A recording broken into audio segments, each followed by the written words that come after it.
What is up, DG Army? Nethervoid, also known as John, back again with some more strategy for you this week. And as you can see, you're looking at the almighty German Hetzer, also known as the Hetz, aka Hetz is gonna Hetz, which is a statement, not really a name. But that's because people know this thing is pretty badass. This is one, when I first played the Hetzer, I hadn't played this game very much, and so I didn't have a lot of luck with it. I still did good with it because it is a good tank, but now that I went back, I just really rock people's face with this tank. If you learn how to play this tank and you know a lot about this game, you're going to have a really good time in this thing. And that's primarily because of this nice armor in the front. It has this 60mm plate, which has a huge amount of slope on it, which was kind of buffed in 8.0 with the normalization changes. And so you're going to have pretty good armor to get some pretty good bounces. That's what I have found anyway in this tank. The one thing you're going to want to do is hide the lower plate. It is pretty weak, so you're going to want to get hull down in this thing. That's how you play it. The mobility is actually pretty good once you get out of stock because the tank, the difference between the first engine and the last engine is so vastly different. When this thing is stock, it feels like you can't even move. It's really horrible to play, and it's like pulling teeth. But once you get this thing all up to speed, it's really a fun tank, and you're going to play it. You can play this thing a little aggressively, unlike the other Tier 4 TDs where you're going to get shot like right in the face. I get good bounces when I play this tank. You're especially going to have to play it very aggressively if you have the 10.5 because the 10.5 has one of the worst accuracies in the game at 0.53. Also, the aiming time is not that great, so you're going to have to play very aggressively and get in people's face, or else you're going to be missing a lot of shots, and you definitely don't want to do that since the reload time is kind of hard to deal with in a Tier 4 if you're used to the faster loading guns. So the way I play this tank is to be a little bit aggressive, try to play hold down, be very hold down with this tank, really use the mobility. It has decent mobility. Use the mobility to my advantage and get into some good positioning. And also use my camel rating, which is pretty good, especially with a camel net, to hide until I can pop somebody in the face, especially, hopefully with the 10.5 I can pop someone in the face before they can see me, then I can get more aggressive on them and hopefully try to kill them. So that's kind of how you play this tank. Let's get into some stats here. Now, the stats at 270 hit points, not very great. I'm not even going to go over whether that's high or low for this tank because 270 is one shot by a lot of Tier 6s and 7s, so it doesn't really matter. You shouldn't see any Tier 7s in this tank, but this is probably 2 shots from most guns and 3 shots from almost all other guns. So pretty much, if you get hit, you're going to die. Hide this lower plate is a real key to this tank. Angle your armor as much as possible. You can get a little bit of an angle on it. You're not going to get a lot. But mainly you want to hold down with this tank. You'll see in a couple videos, I think I should show you where I'm hold down in this tank and get some good bounces. 220 engine horsepower, pushing 17 tons. Not that great. You can see why the original engine is not very good. And you will not have, or sorry, let's look at the second engine. That's the original engine. You won't have any of these engines from the previous tank, so you're going to have to grind through them. 100 horsepower engine pushing 17 tons, not very good. And let's put one of the lower guns on here. Like, let's just put this lower gun. Still 16, it's still not much of a difference, so you're going to have a hard time with mobility. It's going to feel like it's crawling. And when you're in that situation, you definitely need to hold down and make sure you don't get flanked and keep people at a distance. Try to track them with your shots. 42 kilometers per hour speed limit, usually no, unless you're going downhill. 30 traverse speed, that's not too bad. It's not that great, especially for a Tier 4. You're going to get circled if somebody can close on you. Keep them at a distance with your gun, shooting in nice weak spots like tracks and keep them tracked, and just kind of get rid of them before they can get to you. 60mm hull armor is really good in the front. From the side or back, you're going to get hit every time. When I see a Hetzer from the side, no problemo, it's going to die. Also, your profile's a lot smaller from the front. From the side, it's almost twice the size, so definitely make sure you're staying toward the back of the action if you can. Again, if you have the 10.5, sometimes you can't do that. 260 view range, not very good. You could also put some binocs on this thing. If you have it, it will increase your view range quite a bit, which is really nice, especially since you're trying to you don't want to get in close encounters with this tank, so having a longer view range, farther view range is really good for these kind of tanks. 650 meter or 15 meter radio is really good for the top tier of this thing. You might not get that actually because these radios are not used on anything else but the Hetzer. Since I am a completionist, I did get them. You really don't need to get any radios on this thing. 290 meters is just not cutting it though. hopefully you'll at least be able to get the Fug 10, but you might not be able to because you might be pushing onto the Stug. Again, I'm a completionist. I like to get the whole thing. I wanted to elite this tank. I try to elite all my tanks. So 615 meters is great. 455 is doable. 290 is going to be kind of short, and toward the end of the game, you're going to really have a hard time seeing the other members on your team and other enemies they're spotting because of that. So you're going to have to stay close with them. So since we're already down here in modules, let's just keep going. Modules are too heavy here. Let's go with the L48. This you can do with the unupgraded tracks, which obviously you're not going to, you're going to have it when you first get the tank. Obviously, the track upgrade is also just for this tank. You do get a slight degrees per second traverse increase, which is kind of standard. But really, if you want that 10.5, you're going to need to get the upgraded tracks. You don't have to get it. I found the L48 to be a really nice gun, so you don't have to get the 10.5. But you can get it, and it just really depends on your playstyle. This is more of a sure bet playstyle. Like if you play blackjack and you're just going for you're just trying to get a little bit of cash and get that consistently to make your money. This is more like I'm fine with gambling huge and maybe either having a great game or having a horrible game. I like consistency, so I like the L48 better, but it's up to you. If you like the L48, you don't have to get the track upgrade, and we'll talk about the tech tree, whether or not you're going to want to get that. The initial engine and all these other engines, they are used on other tanks, but not down the, well, not all of them, but some of them are. Not down the TD line, so again, as little research as possible to get you to the Stug is probably what most people will do. But you're going to start out with a pretty bad engine, and I really do suggest at least getting to the 165, or else you're going to have a hard time grinding out the Stug. It's just going to feel like pulling teeth because you're going to get circled a lot.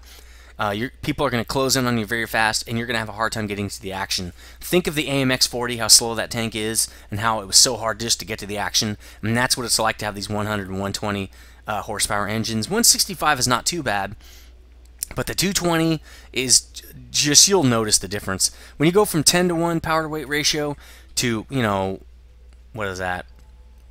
13 to 1 power to weight ratio, maybe higher, you notice the difference. You definitely notice the difference.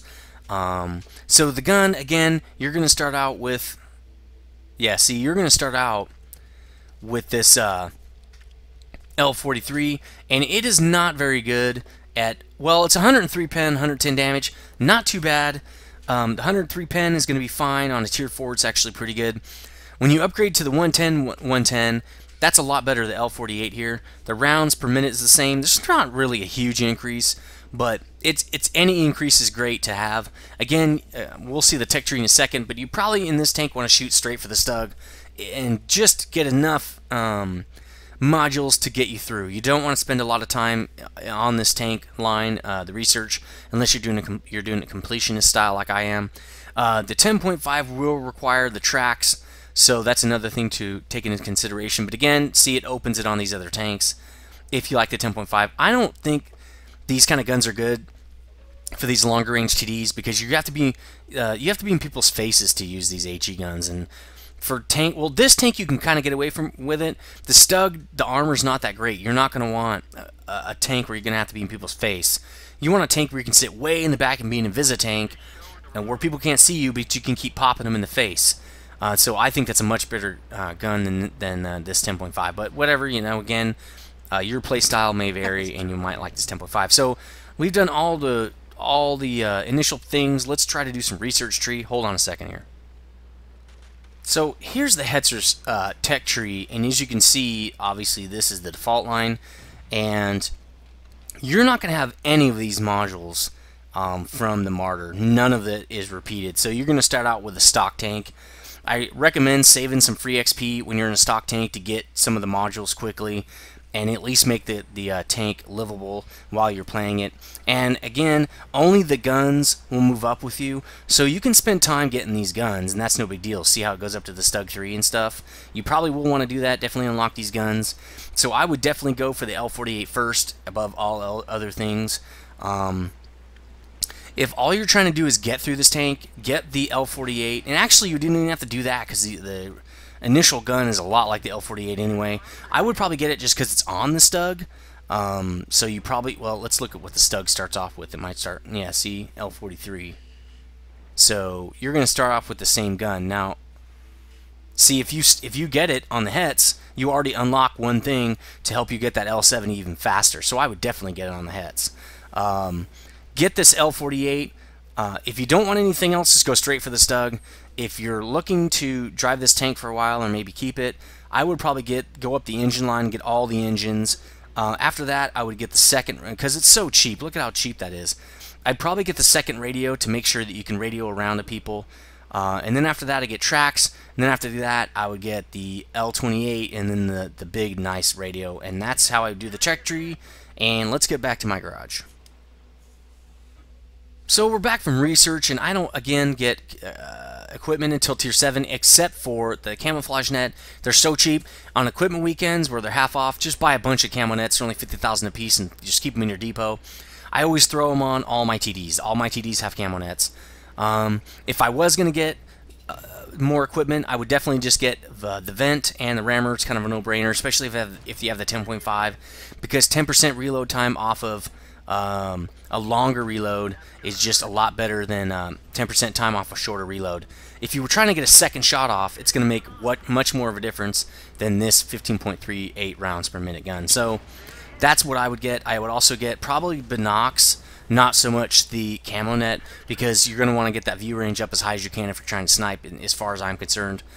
You could get the camo net because you can rely. Actually, I probably would get the camo net, so I'd probably get vents, rammer, and, well, if I have the 110, I'd probably get vents, binocs, and camo net. If I have the 10.5, vents, rammer, camo net, and then just rely on people in front of you to help spot.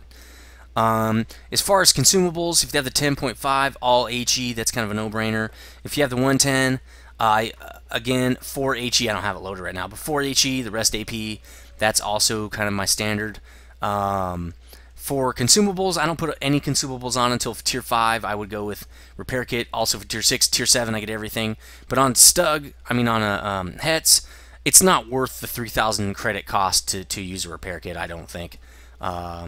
So crew is going to look about like this, pretty crappy, and this is actually going to really hurt you when you have the 10.5, because it really exacerbates the bad qualities of it. The aim time, the accuracy mostly, and also yeah, aim time and accuracy is the two biggest things. If your crew was like at 100%, the 10.5 would be a much better gun, because that would improve your accuracy and aim times quite a bit. But since your crew is horrible, these low-level crews tend to miss a lot anyway, no matter what gun you're using. And that's, again, why I think the L48 is the better gun to go with for this tank, as far as consistently getting credits and XP. Anyway, we've talked about this tank. Let's get into a couple games to show you what I'm talking about. This is a long but good game I had on the Lakeville. Obviously standard. I don't think they have an encounter or assault mode yet. I'm kind of low on the list a little bit.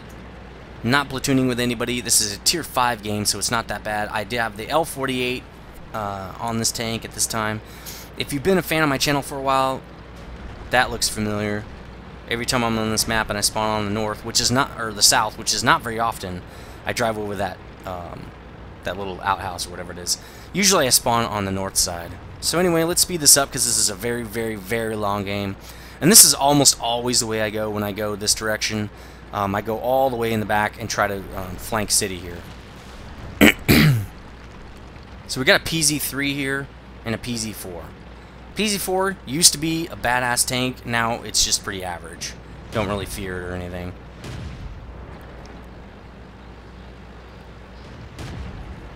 So looks like, oh, here's an M7. Let me get a shot on him. Now, again, accuracy is a big deal. Also reload speed. See, if I had the 10.5, I wouldn't be ready yet to shoot and do this. Bam! And I definitely wouldn't have hit him with the reticle that big because my accuracy would have been pretty bad. But again, this tank is more for kind of kicking back. Now I am pushing up a little bit right here.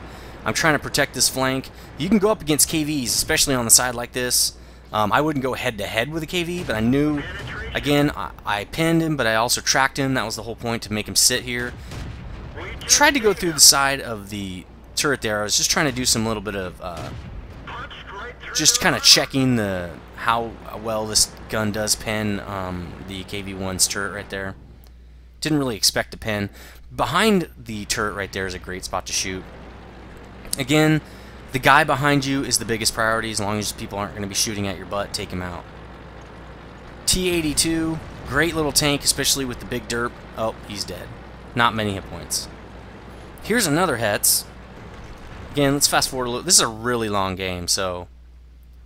Ah, here we go. Oh, is that side armor? Yes, please. And he's hold down slightly for me there. No problems for this gun. Very accurate gun. Well, compared to the 10.5 again. I mean, it's not... It's still a tier 4 with a tier 4 crew, so... I still do miss a lot, but not as bad as that 10.5. And there was probably no way I would have made that shot. Now, the next game I'm going to show you, I do use the 10.5, and I get some ridiculous shots, and some of them are just straight up luck, because with .52 accuracy, you're not going to be hitting the side of a barn, especially since my crew is only like 57%. So, looks like they got crushed in the valley here, and now we're going back to defend base. This is definitely what I would do. Always take out enemy tanks before you try to secure a cap. It's much better and much less of a gamble to go back to your base and sit there and wait for them to drive into the circle outside of cover where you have perfect cover and jack them up. That's always a great move. M4 almost dead. PZ4 on our team about 1/3 life. M4, it's an okay tank. It's really soft. People love it with the 10.5. Again, I don't, because it's too soft to be in people's face. You can flank with it and stuff, but you cannot be... You basically have to wait for everybody else to move before you do anything. I mean, if you're trying to lead a charge, forget it. Like right here, this guy can't really do anything because he knows if he gets shot at, he's going to die.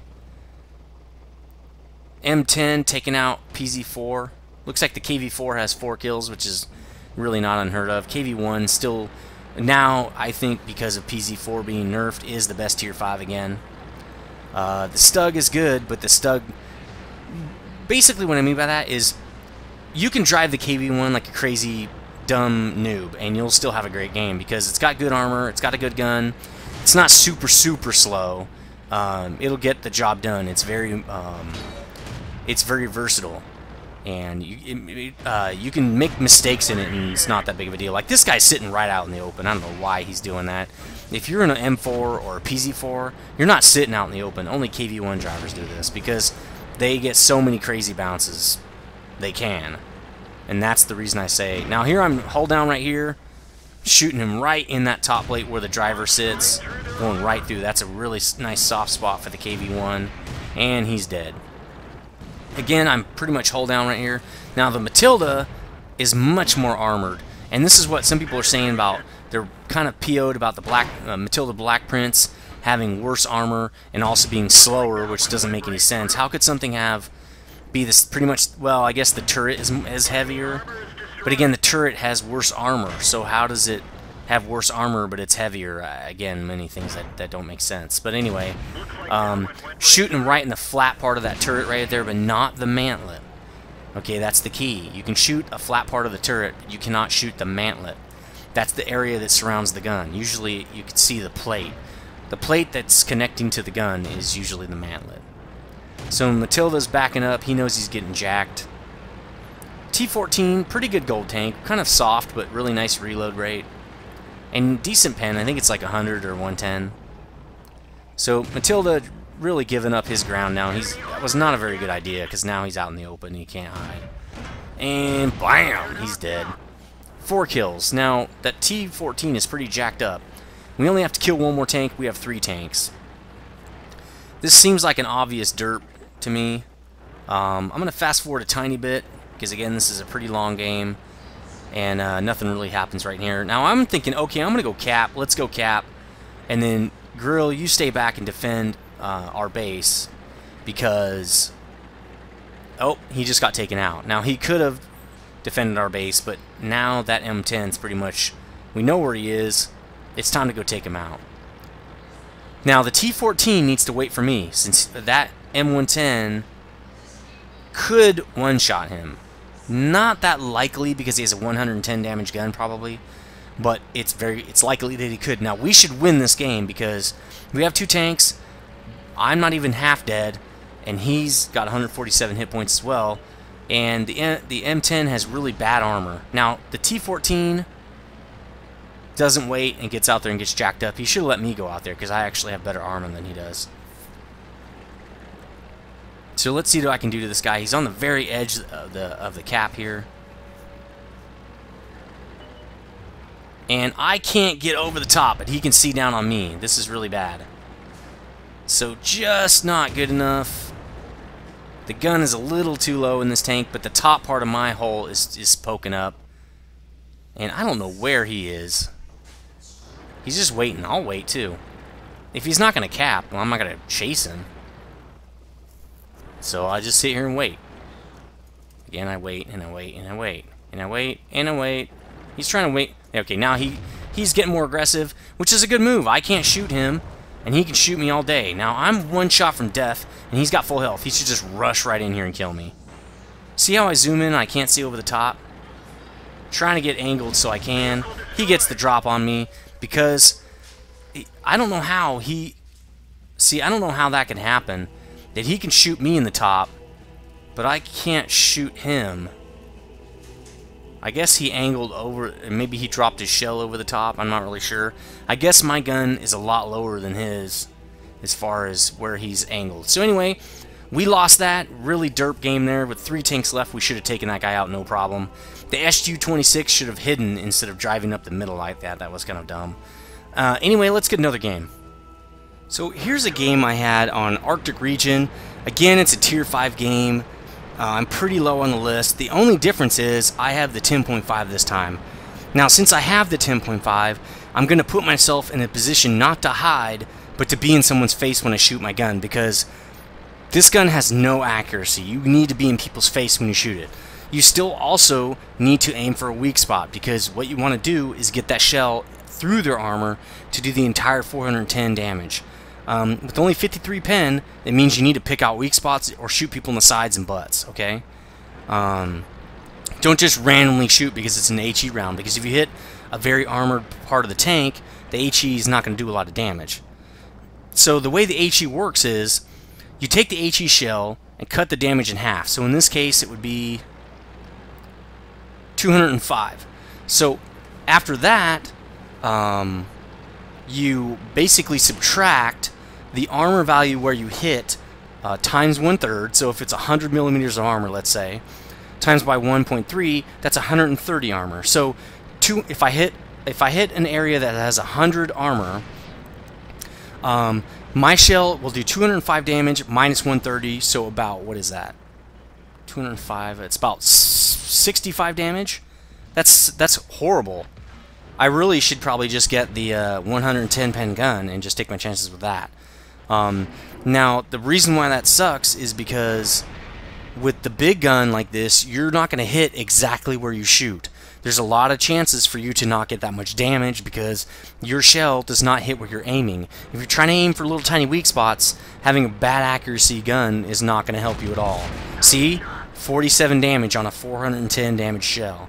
That's because I hit a very armored part of the tank, because the shell did not hit the turret ring like I wanted it to. If it hit the turret ring, it might have went through and did 400 damage. The likelihood of that happening when you're shooting the front of a tank is really not very good. See, I missed him on that shot. So, and I have to be right in people's face. This is why I don't think these huge HE guns are very good for these tanks. Again, 60 damage because I shot the mantlet. That could have been a lot more damage. And now again, I'm going to shoot the mantlet. I probably shouldn't be doing this. I get 58 damage. Again, the third shell that did not even do 100 damage. I really should be crawling out there and shooting him in the lower plate. The problem with... Oh, watch this part. This is... Thanks, physics. This is an 8.0 time right here. I'm going to make sure I don't miss. Right into the side. Bam! You're dead. And I can do that, and I bounce shots because my armor is ridiculous, and I was bounced around like a just crazy man. Again, I still think, even after this game, that the 110, the L48 is a better gun for this tank. But this gun's fun sometimes.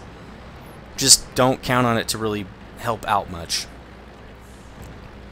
So here's a Stug. Usually a Stug should pretty much wreck this tank, but Again, it has to be driven by somebody who's pretty smart. A Stug should be trying to outmaneuver a Hetzer because a Hetz does not have good maneuverability. So I'm climbing up over here. Also, War Dog is in this game saying, haha, Nether, what's up? And I was like, what's up, dude? Now, I'm trying to hit this KV in the side. Never going to happen. I mean, that's so far away. Plus, the accuracy of the gun. Now, the Stug should take me right out. He misses. I don't know what he's doing. I zoom in to make sure I can get a hit on him. Bam! The Stug does not have very good armor. Okay, so that shell, he should not be doing this to me right here. So he gets a shot and then he dies. Not the greatest idea to do against the Hetz. Don't be so close to a 10.5 Hetz. You can see with the muzzle brake that it's the 10.5. That's how you know that the Hetz has the 10.5. So I know there's a bunch of enemy coming up on the other side here, over there. I know one of them is War Dog. I don't know where he is, but I'm definitely wanting to kill him. I'm just kind of waiting for them to be spotted because I know they're over there. Hopefully I can hit him with a 10.5 shell. That'd be pretty awesome, especially on the side. B1, no way. I'm never going to hit that. Take that. Also, I'm going to climb back up here. That's a lot easier, better angle. I'm not sure if these guys can see me or not being that far away with my camo net, but probably, I guess. Take a chance. Not sure if I hit him or not. KV1 showing his face. Getting jacked up. I think he got tracked right there, actually. Yep, he's getting juiced. This is good. And he gets taken out. We got a pretty good team over there on that side. M10, very good tanking going on right there, taking out that KV1. Again, KV1 probably driving out in the open being stupid. And so I think that side is pretty much handled. The B1 is still there, but I'm not that worried about it. I'm trying to get shots on these other tanks. Ah, there's War Dog. Sup, bro? Boom! Boom in your face, War Dog! I'm supposed to say that he let me do that. He didn't really let me do that. So, 316 damage on the side of the PZ3 because the armor is so weak. Here's the B1 pushing in on our arty. I really should be helping these guys out. Let's see if I can get a shot at 416 meters. BAM! Now, normally, I would miss that shot. And I would also miss the War Dog shot because those are very far away. And this gun just does not have that kind of accuracy. Also, well, it doesn't really matter about losing. Doesn't really lose pen with HE, but taking a wild shot there. Figure we might as well. Trying to get a top gun in my Hetz. This is proof that Hetzer's gonna Hetz. And War Dog getting taken out. Yeah, you know, face. What wasn't it good? So we only got 2 guys left. That T-49 is a pretty bad tank. I mean, he could jack us up. And with 3 arty, I really should just try to spot and let the arty take care of him. I know he doesn't have a shot on me, or I would have just stayed there and not done anything. Because this side armor is pretty bad, as we just saw. So the French arty takes out the TD. Now all they have is the grill. This is a no-brainer. Let's fast forward it because this tank is super slow. Arty's lit. Trying to get in there for the top gun. See if I can get it. And no can do. The game is over. Let's look at my end plates.